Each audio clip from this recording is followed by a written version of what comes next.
வணக்கம். மற்றொரு let's talk நிகழ்ச்சி மூலமாக உங்கள் அனைவரையும் மீண்டும் சந்திப்பதில் மகிழ்ச்சி.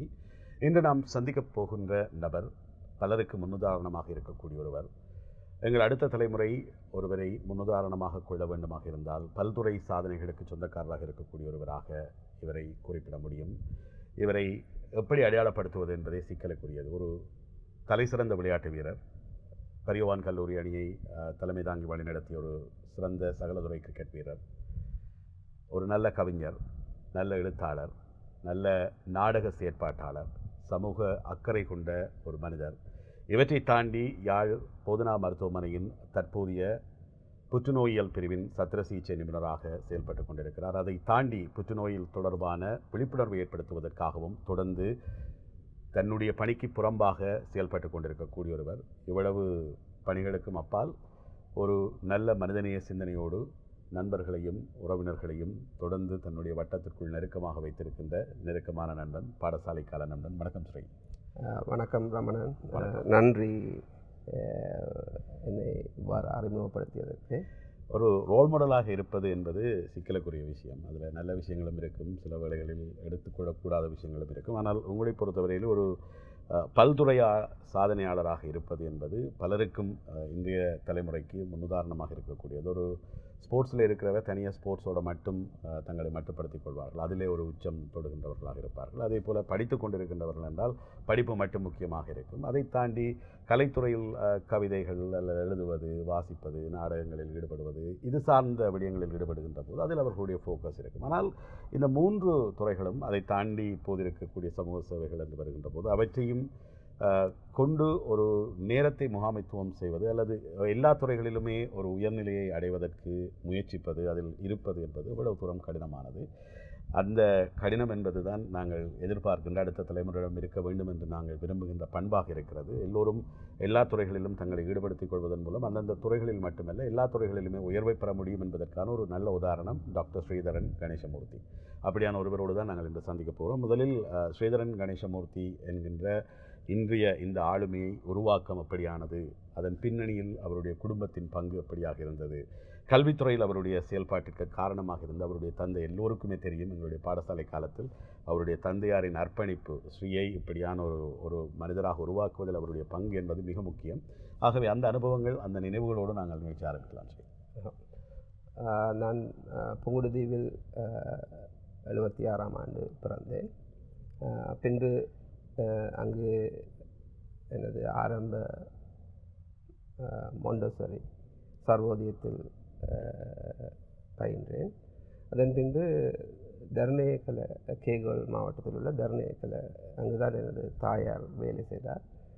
அங்கு 1983 வரையும் அங்கிருந்தோம்.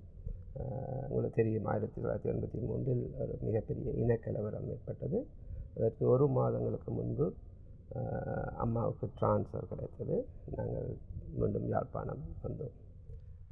யாழ்ப்பாணம் வந்து நான் முதல் பயின்ற பாடசாலை புனித மரியாள் சென்ட் மேரிஸ் காலேஜ், ஓஎல்ஆர் சர்ச்சுக்கு பக்கத்தில் இருக்கிற ஸ்கூல். எனது ஆரம்ப காலங்களில் நான் படிப்பில் மிகவும் பின்தங்கிய நிலை. சென்ட் மேரிஸ் பாடசாலை மிகவும் பிரபலமான பாடசாலை அல்ல. அங்கு எனக்கும் மற்றவர்களுக்கும் கடைசியாக வருவதில் யார் என்பதில் கடுமையான போட்டி இருக்கும். 8 பாடங்களை கூட்டினாலே மட்டுமட்டாகத்தான் 200 மார்க்ஸ் வரும். அதில் 60 மார்க்ஸ் அம்மா போட்டிருப்பா, சமய டீச்சர். மற்ற பாடங்களுக்கு நீங்களே உங்களுக்கே தெரியும். இப்படி போய்கொண்டு கேட்க புலமை பரிசில் ஸ்காலர்ஷிப் வந்தது. நானும் சென்றிருந்தேன். சிறிது நாட்களின் பின் அம்மா அழுத வண்ணம் காணப்பட்டார். எனக்கு புரிய, அம்மா சாதாரணமாக மிகவும் சிரித்து கொண்டு எல்லாரிடம் கற்றுக்கொண்டிருப்பார். பின் அப்பா மோட்டர் பைக்கில் வாரார் எங்களை கூட்டிகிட்டு போகிறதுக்கு பள்ளிக்கூடம் முடிய. பெண் அழுகிறாய் என்று கேட்க அம்மா சொன்னால், இவன் ஸ்காலர்ஷிப் ஃபெயில் ஆகிட்டாங்க. அப்போ சொன்னாடி, சரி இது உனக்கு இப்பயா தெரியும், அது எனக்கு எப்பயோ தெரியும், நீ ஏறு என்று சொல்லி வீட்டை கூட்டிகிட்டு போனேன். ஆனால் அதுக்கு பிறகு வந்து அந்த விடுமுறை காலத்தில் அப்பாவும் நானும் இருந்து, உங்களுக்கு தெரியும், வந்து கணித புத்தகத்தில் ஒவ்வொன்றிலே 5 கேள்வி வரும், பயிற்சி கணிதம். அந்த புத்தகம் முழுக்க நானும் அப்பாவும் இருந்து 2 பேரும் செய்து பழகிறோம். அப்பா படிப்பிக்கிறவும் இல்லை, 2 பேரும் செய்து பழகினோம். அந்த மாதம் முடிஞ்சு அந்த புத்தகத்தை நாங்கள் முடிக்க எனக்கு ஓரளவு கணக்கு செய்யலாம் போல் இருக்குது. கிட்டத்தட்ட 10-15 இருக்கிற 2 மார்க்ஸ் திடீரென்று பார்த்தா 60-70 என்று வருது. அதுக்கப்புறம் நான் பட்ரிக்ஸில் ஒரு 3 மாதம் இருந்துட்டு அப்புறம் saint John's admission test pass பண்ணி சென்ட் ஜோன்ஸுக்கு போகிறேன். அப்போ அந்த காலங்களெல்லாம் 90-95 மார்க்ஸ் வந்துட்டு. இப்போ அதுக்கு பிறகு தொடர்ந்து அதை விட குறைஞ்சதே இல்லை. எனக்கு எப்போ கணக்கு பாடம் தெளிவாகிச்சதோ அப்போ மற்ற பாடங்களும் மிக மிக மெல்ல மெல்லமாக தெளிவாக தொடங்கிட்டது. அப்போ அது என் வாழ்க்கையில் மிக ஒரு திருப்பு முனை. அது ஒரு நல்ல ஒரு உதாரணம். இவ்வாறு நாங்கள் தாழ்ந்து நிற்கும்போது எங்கள் பெற்றோர்கள் எங்களை தாங்கி நம்மை உயர்த்தி அரவணைத்தார்கள் என்பதை இப்போ எண்ணி பார்த்தாலும் மெய்சில் இருக்கிறது. நிச்சயமாக தரம் 5 வரையும் அல்ல, உயர்தரம் வரையில் அவர்தான் எல்லாமே செய்து கொடுத்தார். ஸ்ரீக்கு யார் டீச்சர் என்றது கூட தெரியாமல் இருக்கும். ஆனால் அப்பாவுக்கு டைம் டேபிள் ஸ்கெட்யூல் எல்லாம் தெரியும். அவ்வளவு ஒரு டெடிக்கேட்டடான ஒரு அப்பா. அது மிக முக்கியம். இன்றைய அந்த உயர்வுக்கு பின்னால் அவருடைய அர்ப்பணிப்பு என்பது மறக்க முடியாது. ஸ்ரீ, கல்வியில் இவ்வளவு தூரம் நீங்கள் ஒரு சாதனையாளராக தொடர்ந்து கொண்டிருக்கின்ற போது விளையாட்டுத்துறை மீதான ஈடுபாடு எப்போது வருகிறது? உங்களுக்கு தெரியும், பரியோவான் பாடசாலையில் விளையாட்டு என்பது மிகவும் முக்கியமானது. தவிர்க்க எல்லா விளையாட்டும் ஜோனியன்ஸ் ஆல்வேஸ் பிளே த கேம் என்று தான் கூறிக்கொண்டு தெரிவார்கள். ஸோ இயல்பாகவே விளையாட்டின் மீது ஈர்க்கப்பட்டு, ஏன்னா தந்தையார் மிகவும் சீரியஸான ஒரு கிரிக்கெட் ஃபேன். அவர் எந்த நேரம் ஃப்ரான்சிஸ்டரோடு இருப்பார். அது குடும்பம் மிகவும் பணக்கார குடும்பம் இல்லை. அந்த மேட்சை பார்ப்பதற்காகவே தொலைக்காட்சி வந்து ஆரம்ப காலங்களிலேயே ஒரு பிலிப்ஸ் டிவியை வாங்கி வைத்திருந்தார், பிளாக் அண்ட் ஒயிட். ரைட். இப்போ சிறு வயதிலிருந்தே சுனில் கவாஸ்கர், கபில் தேவ், அப்போது கொடிகட்டி பிறந்த வெஸ்ட் இண்டீஸ் ஜாம்பவான்களின் பந்து வீச்சு அவற்றை பார்த்தே நான் கமெண்ட்ரியை கேட்டே வளர்ந்தேன். அதன் பின்பு பரியோவான் கல்லூரி அதற்குரிய இடத்தை வழங்கியது. எமது முயற்சியாலும் எமது பயிற்றுவிப்பாளர்களின் முயற்சியாலும் நாம் விளையாட்டில் ஈடுபட்டோம். உங்களுக்கு தெரியும், யாழ்ப்பாண பெற்றோர்கள் பொதுவாக சொல்வார்கள் விளையாடாமல் இருந்து படி என்று. இங்கேயும் அது இருக்கிறது, படிப்புக்கு முக்கியத்துவம் இருக்குது. எல்லாரும் தமிழ் பெற்றோர்னு சொல்லலாம். தமிழ் பெற்றோர். ஆனால் நான் எண்ணி பார்க்கையில் அது மிகப்பெரிய பொய் என்று நான் கூறுகிறேன். அதில் எந்த விதமான உண்மையும் அல்ல. படிப்பதற்கும் விளையாடுவதற்கும், படிப்பு விளையாட்டை கெடுப்பதோ விளையாட்டு படிப்பை கெடுப்பதோ கெடுக்கும் என்றோ நான் நம்பவில்லை. மாறாக விளையாட்டு படிப்புக்கு உறுதுணையாக இருக்கும், கம்ப்ளிமெண்டாக. என்னால் விளையாடி போட்டு வந்தால் நான் 3-4 மணித்தியாலங்கள் செலவு செய்து படிக்க வேண்டியவற்றை குறைந்த நேரத்திலேயே படிக்கக்கூடிய சக்தி, உற்சாகம் ஏற்படுவதை உணர்ந்திருக்கின்றேன். அதே மாதிரி படிப்பும் விளையாட்டுக்கு உறுதுணையாக இருக்கும். உதாரணமாக கிரிக்கெட்டில் பேட்டிங் என்றால் அது ஒரு பேசிக் ஃபிசிக்ஸ். எந்த கோணத்தில், எந்த வேகத்தில் அடிக்க வேண்டும்,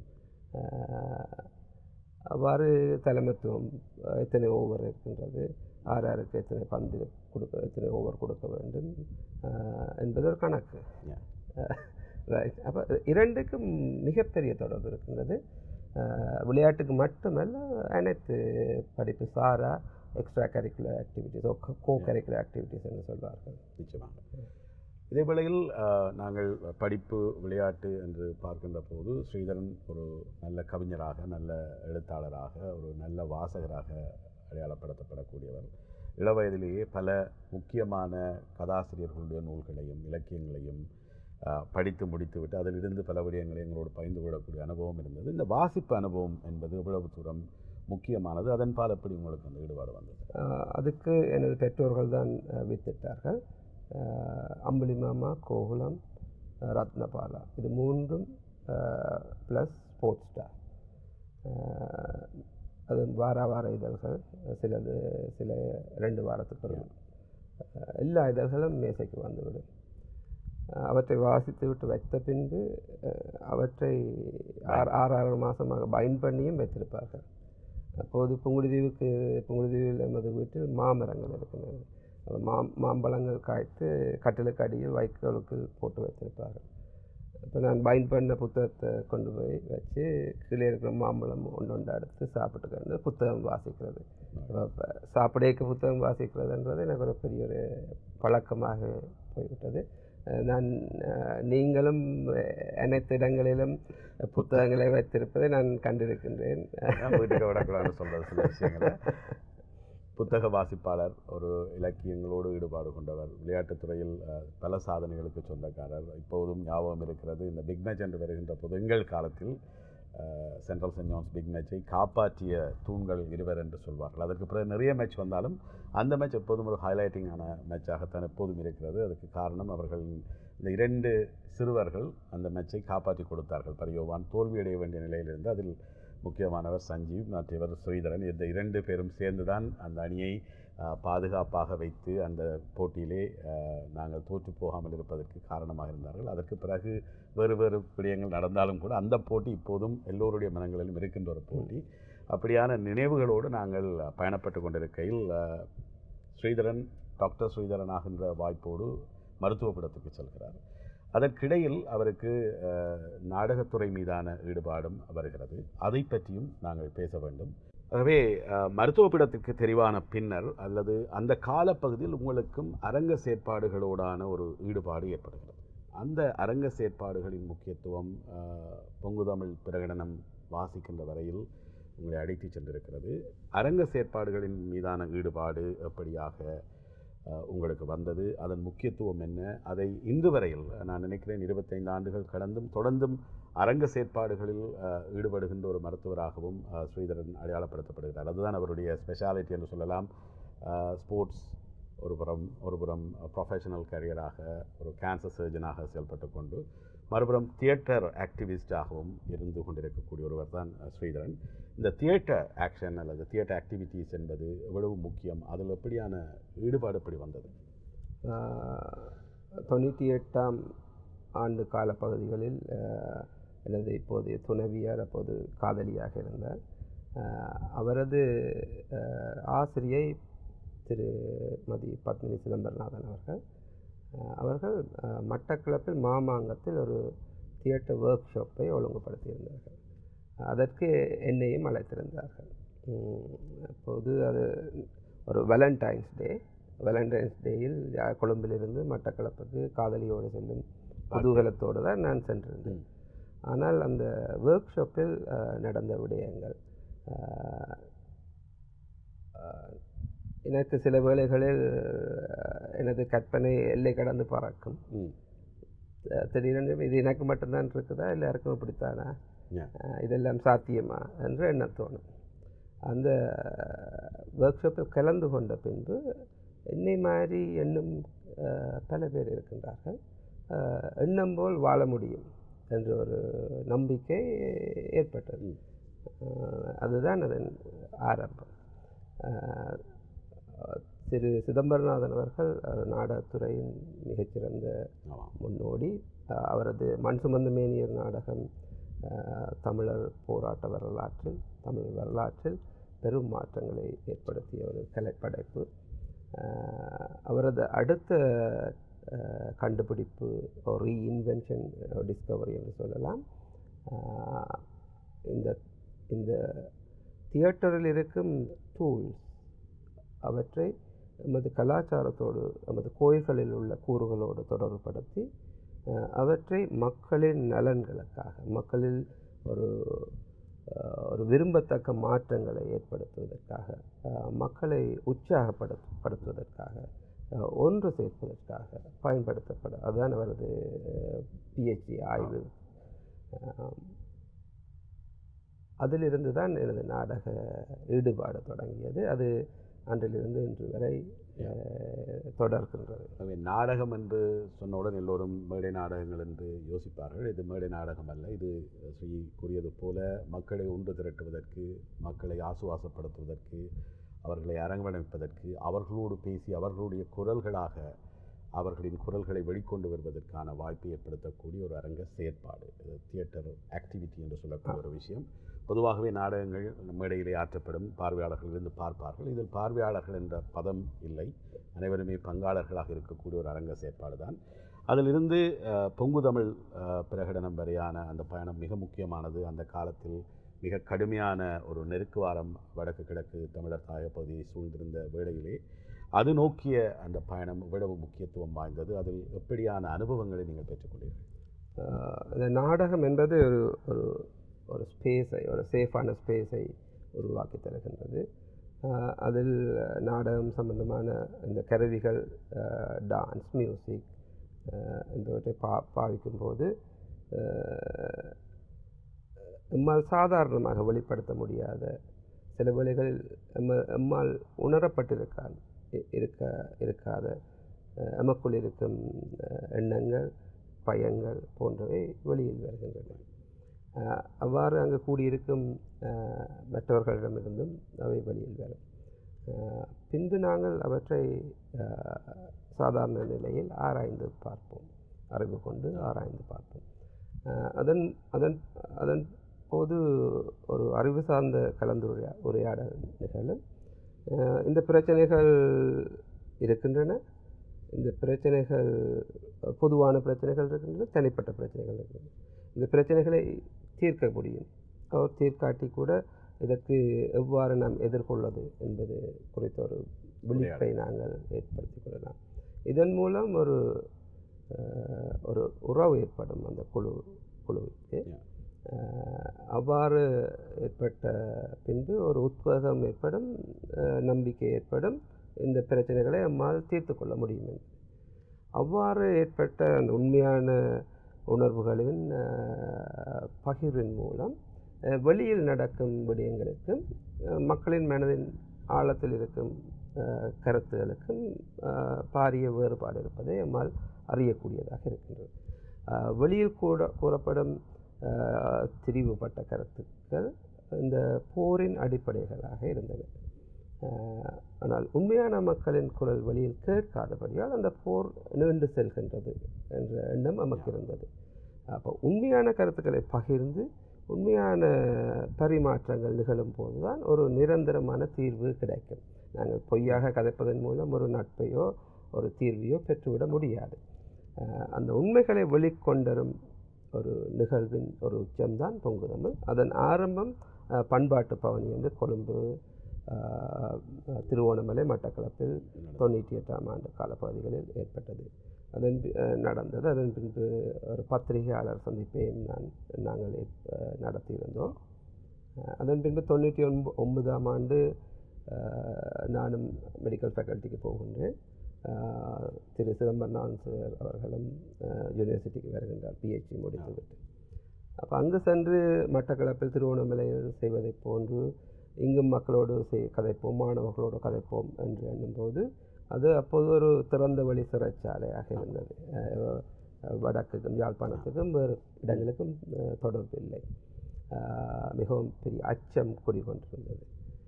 ஆரம்பத்தில் ஒன்றுமே முடியாது என்று கூறினார்கள், இது உயிர் ஆபத்தை ஏற்படுத்தும் என்று கூறினார்கள். ஆனால் நமது நோக்கத்தில் ஒரு ஒரு நியாயமான நேர்மையான சிந்தனை இருந்தபடியால் நாம் பயமில்லாமல் அவற்றை ஆரம்பித்தோம். ஆரம்பத்தில் 5 மாணவர்கள் ஒரு அறையிலிருந்து கதைக்க தொடங்கினோம். படிப்படியாக 5, 7 10 அறை காணாமல் போனது. அதன் பின்பு கைலாசபதி அரங்கத்துக்கு சென்றோம், அதுவும் நிரம்பி வழிந்தது. அதன் பின்பு அதற்கு வெளியிலிருந்த வழிக்கு வந்தோம்.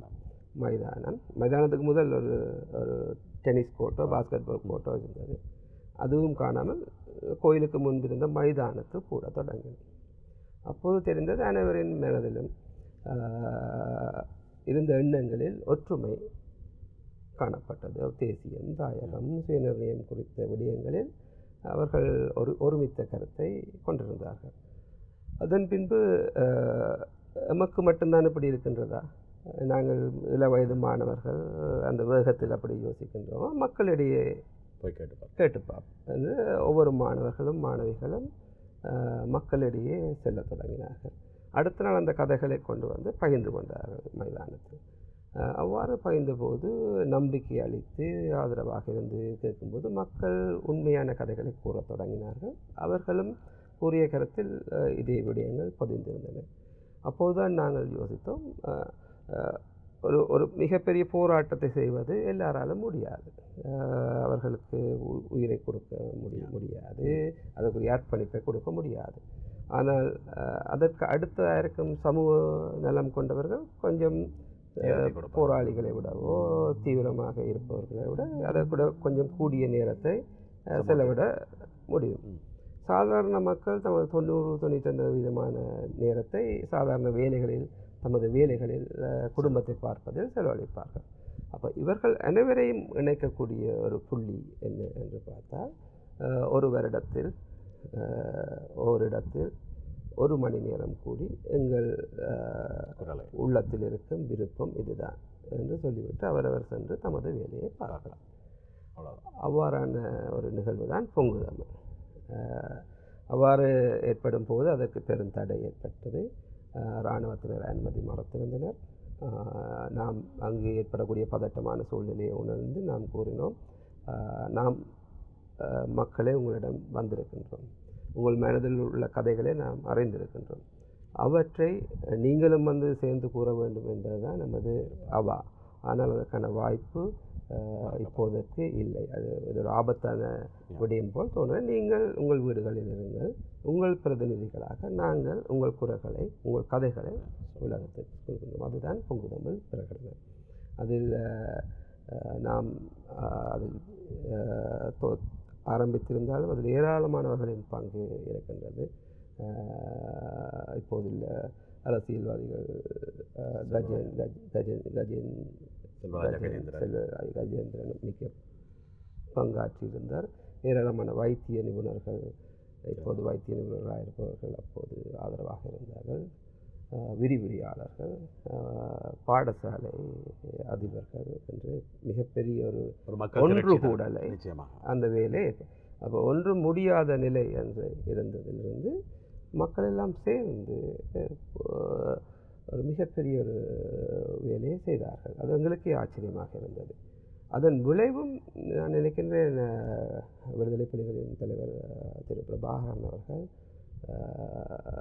வெளியிட்ட அறிக்கையில் மக்கள் பொங்கு தமிழர்களாய் எழுகின்றார்கள், நாங்கள் யுத்தத்தை நிறுத்துகின்றோம், பேச்சுவார்த்தைக்கு போகின்றோம் என்ற வரிகளோடு அந்த அறிக்கை வெளிவந்தது எனக்கு ஞாபகம் இருக்கின்றது. நிச்சயமாக இந்த மக்கள் போராட்டம் அல்லது மக்களுடைய உணர்வு எழுச்சி என்பதை இன்று வரையில் நாம் அடையாளம் காண்பது இந்த பொங்குதமிழ் மூலமாகத்தான். மக்களை ஒன்று திரட்ட முடியும், மக்கள் தாமாக முன்வந்து தங்கள் குரல்களை வெளிப்படுத்துவார்கள், அதற்கான சாத்தியங்கள் இருக்கிறது என்பதை நிரூபித்து காட்டிய ஒரு நிகழ்வு தான் பொங்குதமிழ். கால ஓட்டம் இப்போது ஸ்ரீதரனை மருத்துவ கலாநிதியாக ஒரு சத்திர சிகிச்சை நிபுணராக மாற்றியிருக்கிறது. அதற்கு இடைப்பட்ட காலத்திலே வெளிநாட்டு பயிற்சிகள், இந்த புற்றுநோயியல் துறையில் ஈடுபட வேண்டும் என்கின்ற ஆர்வம், அதிலும் குறிப்பாக சத்திர சிகிச்சை துறையில் ஈடுபடுவது மிகப்பெரிய ஒரு நெருக்கடி. மருத்துவத்துறை என்பதே வெளியிலிருந்து பார்க்கின்றவர்களுக்கு ஒரு மருத்துவரா என்று சொல்லி அவர்களுடைய ஒரு சந்தோஷமான பக்கம் தெரிகின்ற போது, அவர்கள் நோயோடு போராடி கொண்டிருக்கின்ற மனிதர்களை தினம் தினம் சந்திப்பதும், அந்த மனிதர்கள் சந்திக்கின்ற அவலங்களை தங்களுக்குள் உள்வாங்குவதும், அதை கடந்து போவதும், அல்லது அவர்களுக்கான சிகிச்சைகள் அல்லது தேவைகள் குறித்து சிந்திப்பதும் என்று அவர்களுடைய மனங்களில் ஓடுகின்ற எண்ணங்கள் மிக மிக முக்கியமானவை, மிகவும் வலிமையானவை. அதையும் தாண்டி இப்படியான செயல்பாடுகளில் ஈடுபடுவது என்பது மிக மிக முக்கியமானது. ஸ்ரீதரனை பொறுத்தவரையிலே பல்வேறு துறைகள் இருக்கின்ற போது எப்படி இந்த புற்றுநோயியல் துறையில் ஒரு சத்திர சிகிச்சை நிபுணராக வர வேண்டும் என்ற ஆர்வம் வந்தது? அதன் தொடர்ச்சியாக வெளிநாட்டு பல்கலைக்கழகத்தில் உங்களுடைய மேற்படிப்புக்கான பயிற்சியையும் நிறைவு செய்திருக்கிறீர்கள் இங்கிலாந்தில். அந்த சந்தர்ப்பங்கள், அந்த வாய்ப்புகள் பற்றி பேசுங்கள்.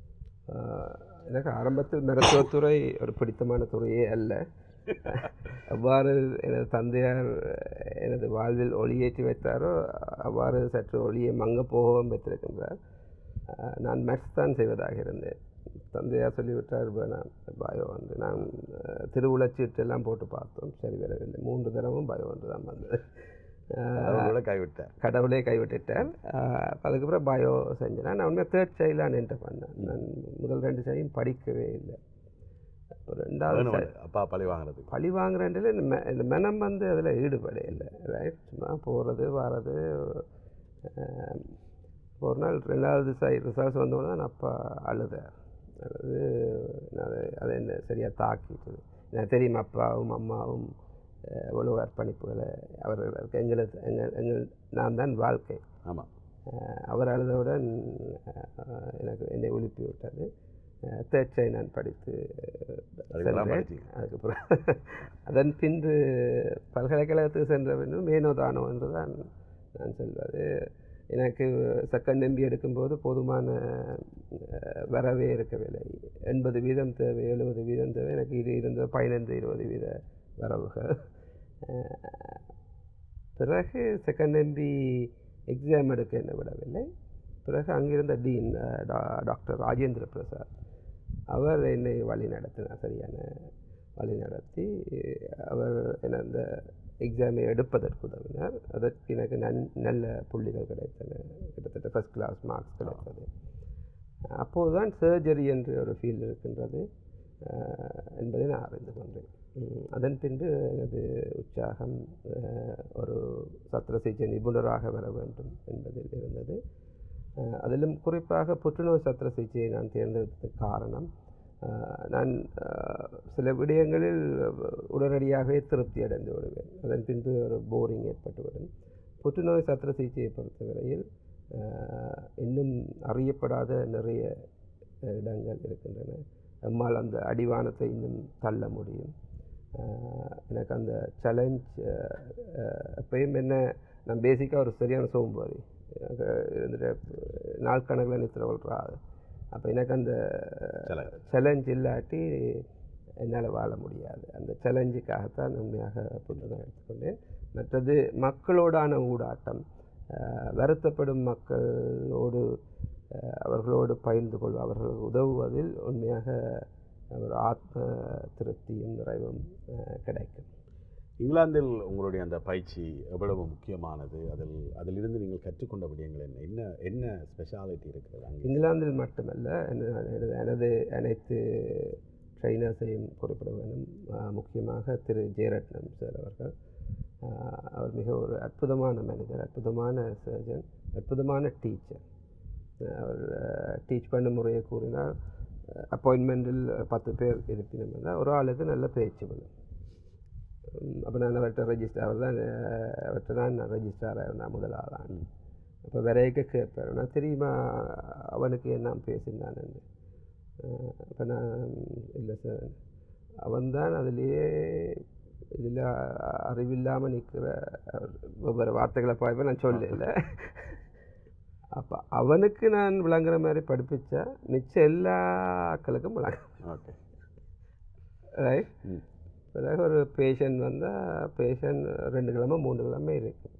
இப்போ வேறு பார்த்துட்டு போவார். அப்புறம் ஒரு நாள் திடீர்னு சொல்லுவார் ஆப்ரேட் பண்ணுவோம்ட்டு. இப்போ பிறகு ஏன்னு தெரியுமான்னு. அப்போ அந்த 2-3 அதுக்கு சில சிக்கலான ஆப்ரேஷன்டா 2-3 கிழமை பேஷண்ட்டை பார்த்து யோசிக்கிறது. அப்போ இந்த பேஷண்ட்டை நான் சத்திர சிகிச்சை கட்டில் போடுறதுக்கு முதல் நான் ஒரு 30-40 தடவை இந்த மனசில் ஆப்ரேட் பண்ணி பார்த்துருப்பேன். அப்போ உள்ளுக்கு போகிறது மட்டும் இல்லை, வெளியில் வரவும் எனக்கு தெரிஞ்சிருக்கும். அப்போ அப்படியான அற்புதமான விடயங்களை தனது சொல்லாலும் செயலாலும் நமக்கு உணர்த்திய ஒரு சத்திர சிகிச்சை நிபுணர். அது பெரும் பாக்கியம். அதன் பின்பு கனிஷ்கடி செல்வா என்று பண்டுக்க ஜெயசேகர என்று மாரகமாவில் இருக்கும் அற்புதமான பயணிய ஆரம்பகால சீனியர் சர்ஜன்ஸ். அவர்கள் கம்ப்ளெக்ஸ் சர்ஜரி சம்பந்தமாக மிகப்பெரிய ட்ரைனிங்கை எனக்கு அளித்திருந்தார்கள். அதன் பின்பு பர்மிங்ஹாமில் மிஸ்டர் வாட்டர்லேண்ட்,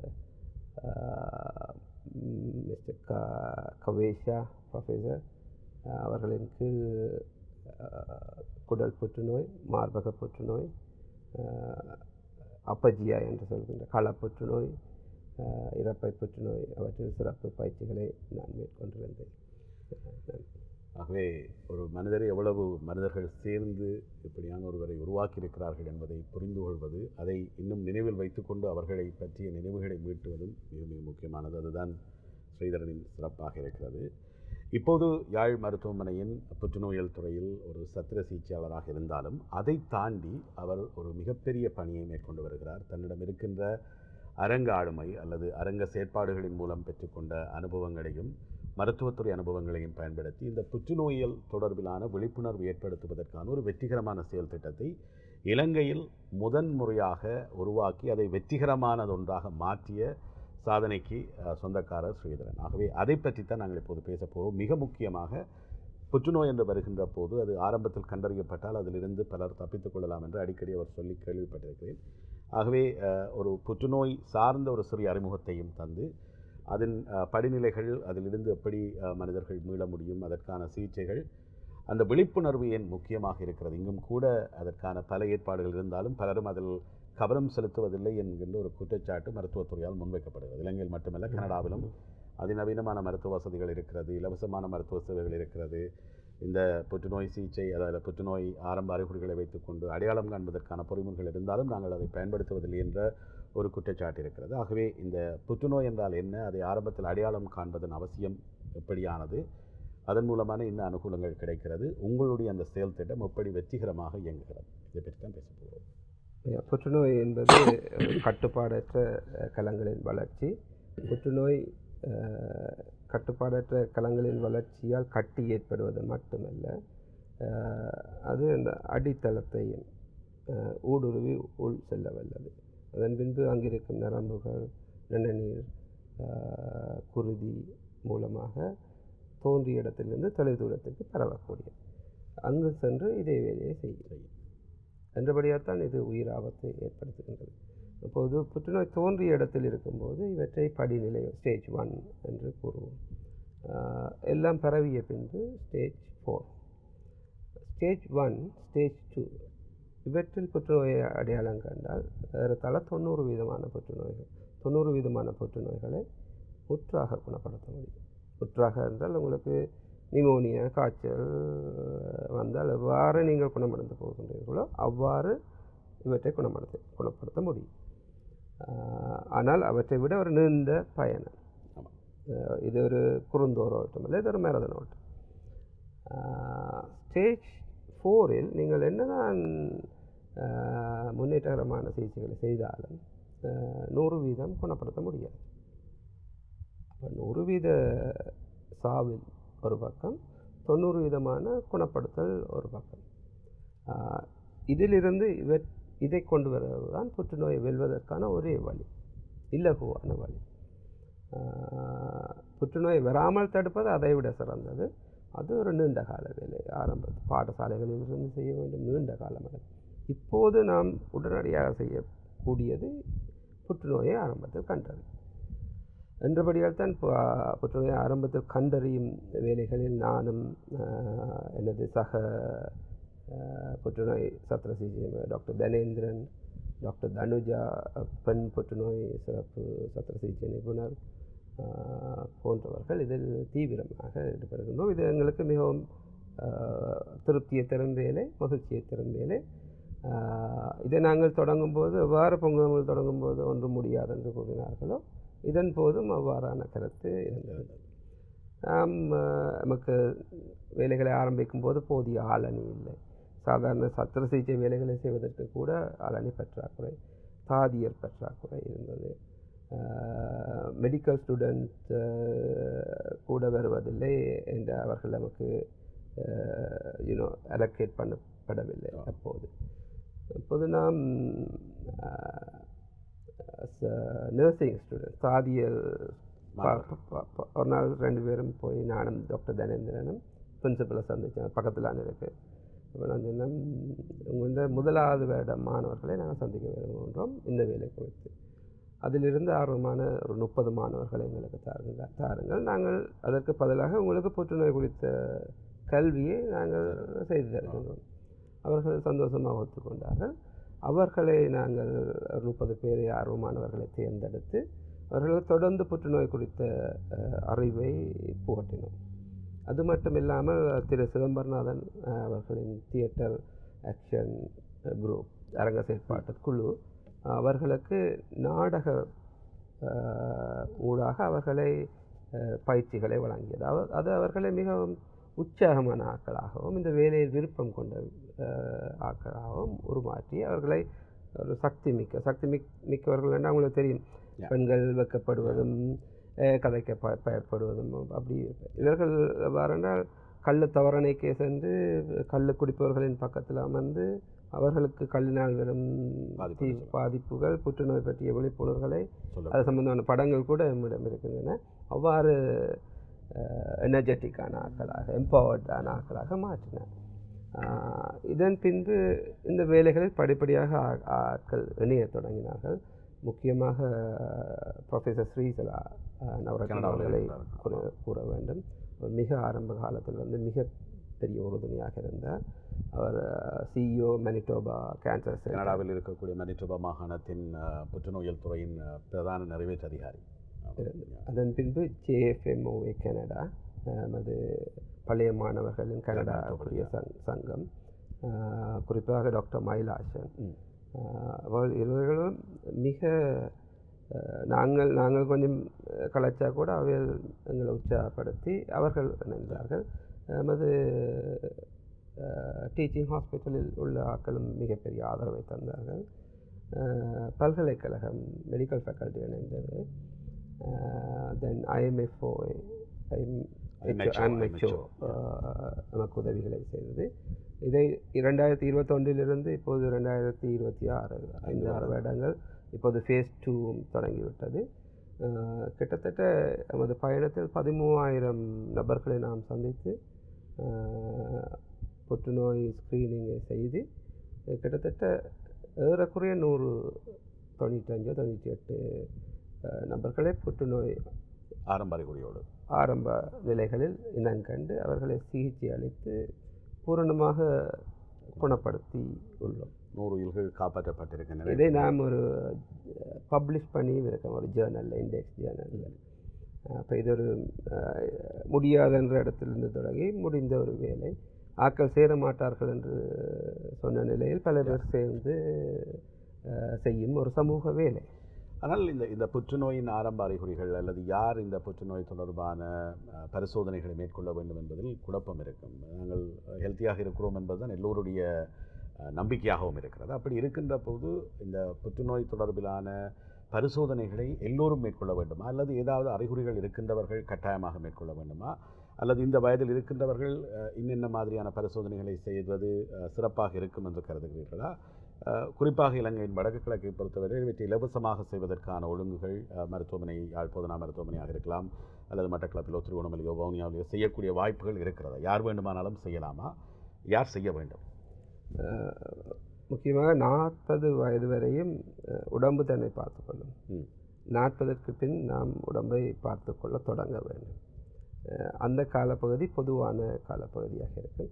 ஆனால் உங்களது குடும்பங்களில் புற்றுநோய் நோயாளர்கள் இருப்பார்களே ஆனால், குறிப்பாக இளவயது புற்றுநோயாளர்கள் இருப்பார்களே ஆனால் மிக ஆரம்பத்திலேயே அதற்குரிய பரிசோதனையை செய்து கொள்ள வேண்டும். உங்களுக்கு தெரியும், இலங்கையில் மருத்துவத்துறை முற்றிலும் இலவசம். முற்றிலும் இலவசம் மட்டுமல்ல, மிக மிக தரமானது. இதற்கு உதாரணமாக ஒரு வைஸ் சான்சலர், அவரது குடும்பம் இங்கிலாந்தில் வசிக்கின்றது. ஒரு நாள் பேருந்தில் அவருடன் பயணம் செய்யும் வாய்ப்பு கிடைத்தது. அப்போது நான், ஐயா நீங்கள் இப்போ ரிட்டையர் பண்ணிட்டீங்க, நீங்கள் சென்று அங்கு வசிக்கலாமே. அவர் கூறினார், தம்பி எனக்கு ஒரு பிரச்சனைன்னு 4 மணிக்கு டாக்டர் சிவகுமார் சாரை சந்திப்பேன், 5 மணிக்கு டாக்டர் ரவிராஜை சந்திப்பேன், 7 மணிக்கு டாக்டர் ஜெயரத்னத்தை சந்திப்பேன், ஒரு 9 மணிக்கு இவை எல்லாத்தையும் சேர்த்து நான் ஒரு முடிவுக்கு வருவேன். ரைட், அவ்வளவு கன்வீனியனான ஒரு இடம். ஸோ அந்த வசதிகள் இருக்கின்றன. சில குறைபாடுகள், சில இன்ஃப்ராஸ்ட்ரக்சர் குறைபாடுகள் இருக்கின்றன. என்றாலும் அந்த வசதிகளை மக்கள் முயன்றால் பெற்றுக்கொள்ள முடியும். முதலாவதாக புற்றுநோய் குறித்த அந்த மன எண்ணத்தை மாற்றிக்கொள்ள வேண்டும். நாம் புற்றுநோய் கிளினிக்கை போடும்போது வைத்தியர்களை கூறினார்கள், புற்றுநோய் என்று பாவிக்காதீர்கள், மக்கள் வரமாட்டார்கள் என்று. அப்போ நெருப்பென்றால் வாயு வெந்து. ஒரு பக்கம் புற்றுநோய் குறித்த பயம், வெக்கம், அருவருப்போ இவைகள் இருக்கின்றன. மறுபுறம் புற்றுநோய் குறித்த அச்சம் இருக்கின்றது. பாரதியார் நல்ல ஒரு கவிதை இருக்கின்றது. கஞ்சி குடிப்பதற்கிலர் அதன் காரணம் என்னென்று அறிவுமிலர், பஞ்சம் பஞ்சம் என்று தினம் பரிதவித்து உயிர் துடி துடித்து துஞ்சி மடிகின்றனவே இவர் துயர் துடைக்க வழி இல்லை. அப்போ கஞ்சி குடிக்கிறது இல்லை, கஞ்சி இல்லை கஞ்சி இல்லை என்று அழுகிறதால ஒரு பிரயோசனம் பெற போகிறதில்லை. கஞ்சி இல்லாட்டி என்ன காரணம் என்று பார்க்கணும். அங்கே தான் இந்த 6வது அறிவை நாங்கள் பாவிப்போம். அப்போ புற்றுநோயை எங்களால் வெல்ல முடியும். நான் சொன்னேன் ஸ்டேஜ் 4 இருந்து ஸ்டேஜ் 1 கண்டுபிடிச்சா. அப்போ பொதுவான புற்றுநோய்கள், உங்கள் பிரதேசத்தில் உள்ள பொதுவான புற்றுநோய்களை அறிந்து கொள்ளுங்கள்.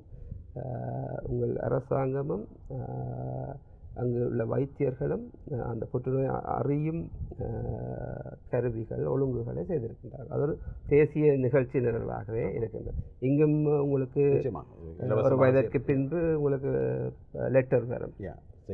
ஆனால் 100 பேருக்கு லெட்டர் கொடுத்தா நான் நினைக்கிறேன் ஒரு 20-30 பேர் தான் அதுக்கு பதில் போடுவார்கள். ஆனால் அது ஒரு மிக ஆபத்தானது. நான் முன்பு கதைகளில் கூறியிருந்தேன், ஒரு இளம்பெண்ணுக்கு நாங்கள் மார்பக புற்றுநோய் சிகிச்சை செய்து அவரது மார்பகத்தை வடிவமைத்து அவர் திருமணம் முடித்து பிள்ளையும் பெற்றிருக்கிறார். அது ஒரு மகிழ்ச்சியான கதை.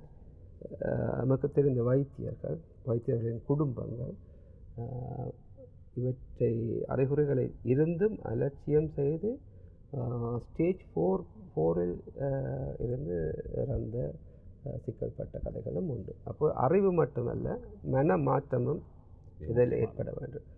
இந்த மாற்றத்தை ஏற்படுத்துவது சாதாரணமானதில்லை. கோவிட் காலங்களில் நான் வேலை செய்த இங்கிலாந்து வைத்தியசாலையில் ஒவ்வொரு வாசலிலும் 2 பேர் இருப்பாங்க. அவங்க இந்த வருஷம் முழுக்க இருப்பாங்க. அவங்களோட வேலை இந்த மாஸ்கை மூக்குக்கு மேலே தள்ளி விடுங்கன்னு சொல்கிறது. அவ்வளோ ஒரு வருஷம் 2 பேருடைய எத்தனை வாசல்னு யோசிங்க. அப்போது ஒரு மாற்றத்தை கொண்டு வர்றது மிக கடினமான ஒரு விஷயம். அதை அறியணும். அதை அறியாட்டி மாற்றத்தை கொண்டு வர விரும்பினாக்கள் விரக்தி விட்டு மனநோயுற்று போகிறதுக்கு நிறைய வாய்ப்பு உள்ளது.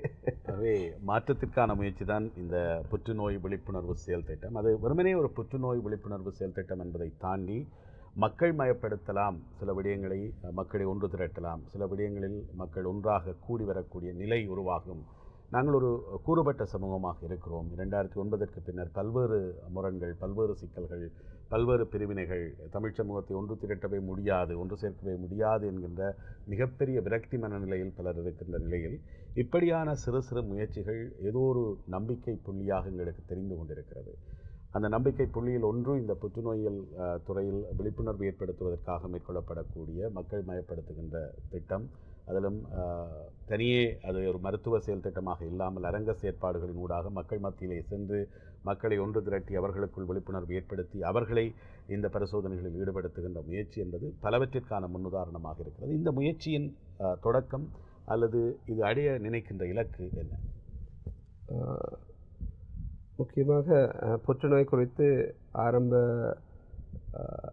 ஆரம்பத்தில் புற்றுநோயை அறிந்து கொள்ளல், இவற்றில் யாழ்ப்பாணம் இலங்கையின் மிகவும் செயல்திறன் மிக்க நிலையமாக விளங்குகின்றது. இதை நேஷனல் கேன்சர் கண்ட்ரோல் ப்ரோக்ராம் என்ற தேசிய மையம் அங்கீகரித்திருக்கின்றது. வாழ்த்துக்கள். அதற்கு நன்றி. அவர்கள் புதிதாக திட்டமிடுவதென்றால் நிச்சயமாக நம்மை தொடர்பு கொள்வார்கள். நானும் சில மாதங்களில் குருநாகலுக்கு இடமாற்றி செல்லும் நிலை உள்ளது. அங்கு நான் இருக்கின்ற 10 வருடங்களாக அதற்கு முயற்சி செய்கின்றார்கள். அப்போது நான் செல்லப் போகின்றேன் என்பதை அறிந்தவுடன் அவர்களை நான் சந்தித்தேன். டாக்டர் ஜெயக்குமார் சாரின் ஒரு புத்தக வெளியீட்டில் அவர் வந்திருந்தார். அப்போ அவருக்கு மிக மகிழ்ச்சி, இங்கே செய்கிறது மாதிரி நாங்கள் அங்கேயும் ஒன்று செய்யணும். அப்போ அந்த ஒரு பெரிய ஒரு மாற்றத்தை அப்போ எங்களோட மக்களுக்குள்ள மட்டும் இல்லை, நாங்கள் மன்னாரில் செஞ்ச ஒரு புற்றுநோயை மட்டக்களப்பில் இருந்த வைத்தியர்களும் புற்றுநோய் சார்ந்த வேலை செய்ய விருப்பமுள்ளவர்களும் வந்து பார்வையிட்டு சென்று மட்டக்களப்பிலும் இந்த வேலை நடைபெறும். அப்போது இது பிரதேசங்களை தாண்டி இணைக்கின்றது, இந்த வேலை இனங்களை தாண்டி இணைக்கின்றது. அப்போ இவ்வாறான வேலைகளில் ஒன்று அதன் நேரடி பலன்கள், அதை தாண்டிய இந்த உறவு, இந்த இந்த விடயங்கள் நம்மை ஆச்சரியப்படுத்துகின்றன. நாம் எல்லாம் பிரிந்து போகின்றோம், சண்டை பிடிக்கின்றோம் என்ற விரக்தியில் இருக்கின்றோம். ஆனால் போர் நடக்கும்போது ரெண்டு விஷயம், இது கருப்பு இது வெள்ளை என்று பாகுபடுத்துவது அவசியம். ஏனென்றால் அங்கு பிழைச்சால் உயிர் போயிடும். இப்போது போர் இல்லை. அப்போ கருப்புக்கும் வெள்ளைக்கும் இடையில் கணக்க ஷேட்ஸ் இருக்கு. அப்போ இப்போ நாங்கள் விசுவாசி துரோகி என்று பிரிப்பதை தவிர்த்து நாங்கள் இடையில் உள்ள ஷேட்ஸோடு டீல் பண்ண வேண்டும். இல்லாவிட்டால் நமது சமூகத்தில் நாம் பயணிக்க முடியாது. அப்போ சரி பிள்ளை என்று வாதிடுவதை விட்டுவிட்டு நாம் சேர்ந்து செய்யக்கூடிய வேலைகளை செய்ய தொடங்க வேண்டும். பெரிய விடயங்களிலோ தேசியம் சார்ந்த விடயங்களில், ஒரு நாட்டின் தீர்வு சார்ந்த விடயங்களில் கருத்து வேறுபாடுகள் இருக்கலாம். ஒருவர் தியாகி என்றுவார், இன்னொருவர் கொலையாளி என்றுவார். அவ்வாறான நிலைமைகள் இருக்கின்றன. ஆனால் அதை தாண்டி அவர் தனது கருத்தை நம்புகின்றார், அதை ஏற்றுக்கொள்ள வேண்டும். இவர் தனது கருத்தை நம்புகின்றார், ஏற்றுக்கொள்ள வேண்டும். யாரும் யாரை நிரூபிக்க தேவையில்லை. உங்களுக்கு தெரியும், போராட்டமும் போராளிகளும் அவர்கள் தங்களையே நிரூபித்தார்கள். அவர்களுக்கு யாரும் இவர்கள் பெரியவர்கள் என்றோ ஆரென்றோ கூற தேவையில்லை. அப்போது நாங்கள் சிக்கலான விடயங்களில் பிரச்சனை வருகின்றது என்றால் சேர்ந்து செய்வதற்கு அதைவிட சற்று சிக்கல் குறைந்த பொதுவாக எல்லாரும் ஏற்றுக்கொள்ளக்கூடிய புற்றுநோய் சம்பந்தமாக ஒரு ரோட் டிராஃபிக் ஆக்சிடென்ட், தூய்மையான நகரமாக்கல், கிரீன், இவ்வாறான விடயங்களில் நாம் கைகோர்த்து பயணிக்கலாம். அவ்வாறு பயணிக்கும் போது உறவு ஏற்படும், நமது புரிந்துணர்வு மேம்படும். அதன் பின்பு நமது சமூகம் சிக்கலான விடயங்களை கையாளும் பக்குவத்தையும் வல்லமையும் இயல்பாகவே பெறும். கருத்துக்கள் வேற்றுமை என்பது மிக மிக பொதுவானது. அதை கண்டு டென்ஷன் ஆவதோ, அதை கண்டு கோவப்படுவதோ எமது உடல் ஆரோக்கியத்தை தான் பாதிக்கப் போவது எந்த ஒரு பயனையும் தராது. எனவே இந்த வேலைகள், உதாரணம் பொங்குதமிழ் இந்த புற்றுநோய் வேலைகளிலிருந்து நாம் அறிந்து கொண்டது இதுதான். நமது வேலைகள் சரியான முறையில் சரியான கருவிகளோடு செய்யும்போது எம்மால் அந்த ஒரு சமூகத்துக்காக சமூகமாய் வேலை செய்வது, I mean working for the society as a society, working as a society என்ற இதை நடத்த முடியும் என நான் மிக ஆணித்தரமாக நம்புகிறேன். மாற்றம் என்பது ஒரு புள்ளியில் இருந்து தொடங்கும், அந்த புள்ளியாக இது அமையும் என்று நாங்கள் நம்புகிறோம். ஸ்ரீதரன் சொன்னது போல சமூகத்திற்காக வேலை செய்வது, சமூகமாக வேலை செய்வது என்கின்ற ஒரு புள்ளியை நோக்கி தமிழ் சமூகம் முன்னேறுகின்ற போது பல நல்ல மாற்றங்களும் நாங்கள் விரும்புகின்ற இலக்குகளை அடைவதற்கான சந்தர்ப்ப சூழ்நிலைகளும் ஏற்படும். அதனை சாத்தியமாக்குகின்ற ஒரு படிநிலையாக நாங்கள் இந்த புற்றுநோய் விழிப்புணர்வு செயல் திட்டத்தை இலங்கையிலேயே மிக வெற்றிகரமான ஒரு செயல் திட்டமாக வடமாகாணத்தில் அதை நடைமுறைப்படுத்தி அதை ஒரு முன்னுதாரணமான திட்டமாக இலங்கை முழுவதற்கும் வியாபிப்பதற்கு காரணமாக அமைந்த டாக்டர் ஸ்ரீதரன் கணேசமூர்த்தி அவர்களை இன்றைய லெட்ஸ் டாக் நிகழ்ச்சியின் ஊடாக பல விடயங்களோடு பகிர்ந்து கொண்டோம். பல விடயங்களை அவரிடமிருந்து அறிந்து கொண்டோம். அவரை பற்றி ஒரு அறிமுகம் மட்டுமல்ல, அவருடைய வேலை திட்டங்கள் தொடர்பான பல விடயங்களையும் பகிர்ந்திருக்கிறோம். வெறுமனே ஒரு கருத்து பகிர்வாக இல்லாமல் அது ஒரு அதிர்வு ஏற்படுத்தக்கூடிய, மாற்றங்களை நோக்கி எங்களை நகர்த்தக்கூடிய சில விடயங்களையாவது உங்கள் மனங்களில் விதைத்திருக்கும் என்ற நம்பிக்கையோடு விடைபெறுகிறோம். நன்றி டாக்டர் ஸ்ரீதரன். நன்றி. நான் இறுதியாக ஒன்றை கூற விரும்புகின்றேன். நமது வாழ்க்கையை நாம் மிகவும் சிக்கலாக்கி கொள்ளக்கூடாது. வாழ்க்கையின் வேல்யூஸ் என்று சொல்லுவார்கள், அவர்கள் மிக மிக முக்கியமானவை. உதாரணமாக வள்ளுவர் கூறியிருக்கின்றார், அன்பின் வலியது உயிர்நிலை, அகுதிலார் என்பதோல் போர்த்திய உடம்பு. இது மிக சிம்பிளானது. அன்பை எங்களோட வாழ்க்கையில் நாங்கள் எதை முக்கியமென்று கருதுகிறோமோ அதோட கொண்டு போய் கனெக்ட் பண்ணி வச்சுருக்கோம். உயிர் தான் அன்பு இல்லாட்டி. அப்போ அன்பையும் அறத்தையும் பரப்புறது நாங்கள் எங்களோட வாழ்க்கை போராட்டத்தில், எல்லாரும் குழந்தை நல்ல குழந்தை மண்ணில் பிறக்கையிலே வாழ்க்கை போராட்டத்தில் நாங்கள் மறந்து விடுகின்றோம். நாம் அவற்றை பற்றி பிடிக்க வேண்டும், அதன் வழி நடக்க முயற்சி. எல்லோரும் நடந்து விட முடியும் என்று நாங்கள் கூறவில்லை, எப்போதும் முயற்சி செய்து கொண்டிருக்க வேண்டும். நமது கலந்துரையாடல் மனங்களில் மாற்றங்களை ஏற்படுத்த வேண்டும் என்ற நம்பிக்கையோடும் வேண்டுதலோடும் நன்றி ரமணன். மிக்க மகிழ்ச்சி. நன்றி. வணக்கம். வணக்கம்.